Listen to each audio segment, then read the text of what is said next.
ideia de sorte como ocasião, circunstância, ela existe. Há alguns idiomas que traduzem a noção de sorte como aquilo que é só uma situação que pode favorecer ou prejudicar. Nós, no português, usamos também a palavra azar. Isto é, nós usamos a ideia de sorte como a ocasião que é propícia, que é boa, que é positiva, e azar como aquilo que é negativo. Mas existe, e tem coisas que não dependem de nós. Né? Tem coisas que estão fora do nosso controle, que a gente pode aproveitar ou não, que podem nos prejudicar ou não. A gente usa muito no Brasil uma expressão que é o cavalo não passa arriado 2 vezes.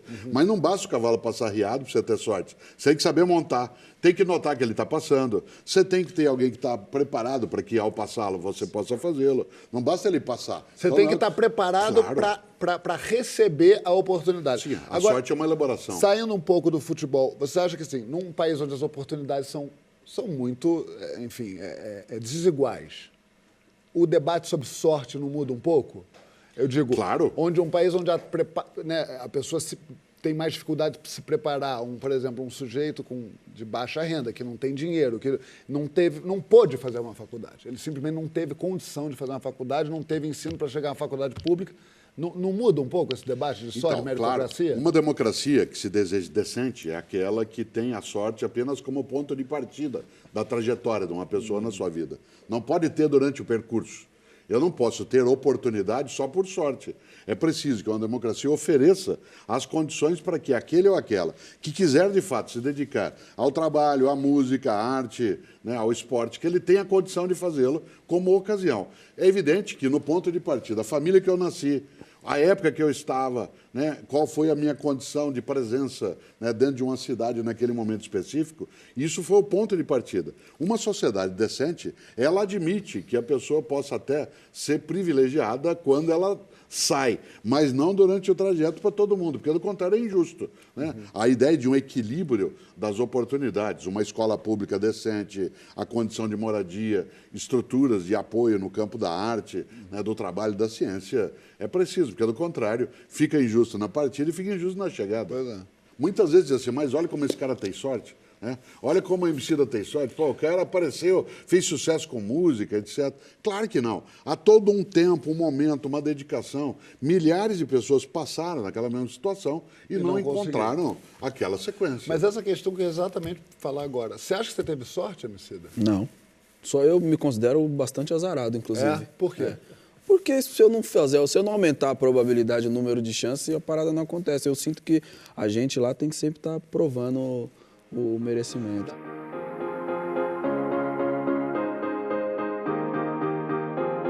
Uma parada que tem umas mulheres que chamam isso, inclusive, de aborto masculino, que é quando você faz um filho, mas você não assume o seu filho e você abandona aquela mulher grávida para que se vire com aquela situação.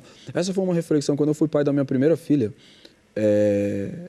Essa foi uma das coisas que passou pela minha cabeça, no sentido de como seria muito fácil e eu seria muito pouco ou nada responsabilizado se eu simplesmente me ausentasse das minhas responsabilidades enquanto pai, porque a sociedade olharia de uma maneira completamente diferente para mim do que ela olha para uma mulher que abandona seu filho.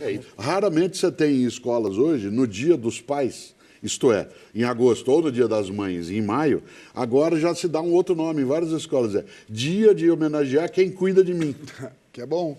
Dia de homenagear quem cuida de mim, por várias razões. Porque pode ser um homem que não é o pai biológico. Que muitas vezes por exemplo... Às vezes são 2 mulheres numa casa, às vezes são 2 homens. Às vezes é o avô. Isso é o avô, ou não tem. Então, várias escolas fizeram dia de homenagear quem cuida de mim. Eu acho isso mais do que bom.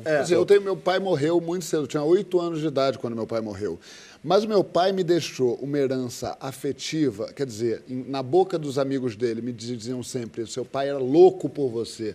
E eu lembro de que eu dormia agarrado com ele toda noite, então ele me deixou uma lembrança de amor que eu não trocaria por um pai que tem 80 anos hoje, mas um pouco somava a minha existência, não?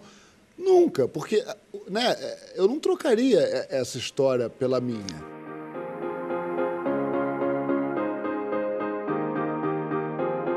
Você sabe que isso variará do lugar da pessoa. Você tem países em que ser sexy é você poder expor o teu corpo de maneira mais transparente. Em outros países é o inverso. É o quanto mais você deixa Esconde. na penumbra, né?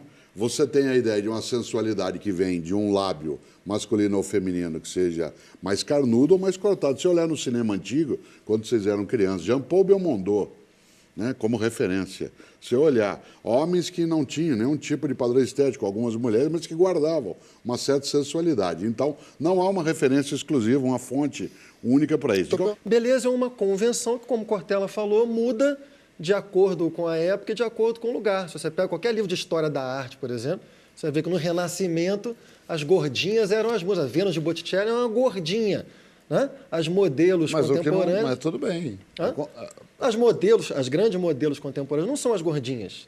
Não, mas agora existe um movimento onde celebram todos os tipos de corpos. Isso, é um movimento mais político, né, que está tentando... Mas é desse movimento político, eu acho, que faz a mudança da cultura. Está tentando transformar o valor estético. Por exemplo, eu lembro quando, nosso amigo Sidão, a gente estava conversando sobre isso mais cedo, eu lembro quando existia a expressão, ainda existe em lugares assim, sem falar alto, o cabelo ruim e o cabelo bom.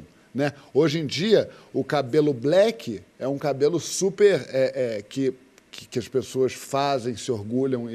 Mas houve um tempo que chamavam de cabelo ruim. Isso foi Black's Beautiful. Isso é uma construção política. Mas então, é uma construção política, que tem que ser feita. Todo acordo é uma construção política. Acho que de tempos em tempos. Esse padrão ele tem uma variante de tempos em tempos. Eu acho que no nosso caso aqui, em especial, algumas contradições elas ficam muito visíveis. Então, você tem, por exemplo, um contingente imenso de pessoas que são não brancas, tá ligado? E você tem um padrão de beleza que é extremamente branco. Então, essa contradição, ela grita muito, ela fica muito evidente porque ela exclui uma quantidade gigantesca e cria esse tipo de comportamento. Mas há uma diferença, João, entre autoimagem, autoestima e ilusão de imagem. Por exemplo, uma coisa é você achar que você é o que é e não se importar se não é assim do que os outros pensam, e você iludir sobre si mesmo e achar que é o que não é. Né? E, nesse sentido, isso aí é uma disformidade em relação à condição, mas que esteticamente, né, a beleza ela é uma construção histórica, social, cultural. E é um reflexo de todos os nossos preconceitos. É o seguinte, a gente falou aqui, mas queremos saber, e você, o que acha disso tudo?